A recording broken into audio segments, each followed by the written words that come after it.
একটি শান্ত শহরে থাকত সুমাইয়া, লাজুক, বইপ্রেমী আর স্বপ্নবিলাসী মেয়ে। অন্যদিকে ইব্রাহিম ছিল প্রাণবন্ত, দয়ালু আর সবার প্রিয়। একদিন শহরের একটি অনুষ্ঠানে দুজনের প্রথম দেখা। ভিড়ের মাঝে চোখাচোখি হতেই যেন সময় থমকে গেল। সুমাইয়ার চোখে ছিল লাজুক হাসি, আর ইব্রাহিমের চোখে ভরা আন্তরিকতা। এই ছোট্ট মুহূর্তেই দুজনের হৃদয়ে অদৃশ্য এক বন্ধন তৈরি হলো। এরপর ধীরে ধীরে তাদের বন্ধুত্ব গড়ে উঠল। কখনো লাইব্রেরি বইয়ের পাতায় হারিয়ে যাওয়া, কখনো বৃষ্টিভেজা দুপুরে চা ভাগাভাগি করে খাওয়া। প্রতিটি মুহূর্তে তারা একে অপরের কাছাকাছি আসতে লাগল।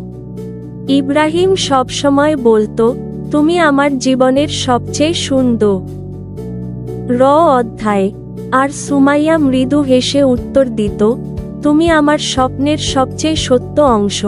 শেষমেশ এক সন্ধ্যায় শহরের নদীর ধারে দাঁড়িয়ে ইব্রাহিম সুমাইয়াকে বলল, চল, আমরা শুধু ভালোবাসার গল্পে না, জীবনেরও গল্পেও একসাথে পথ চলি। সুমাইয়া কিছুক্ষণ চুপ করে রইল, তারপর চোখে জল নিয়ে মিষ্টি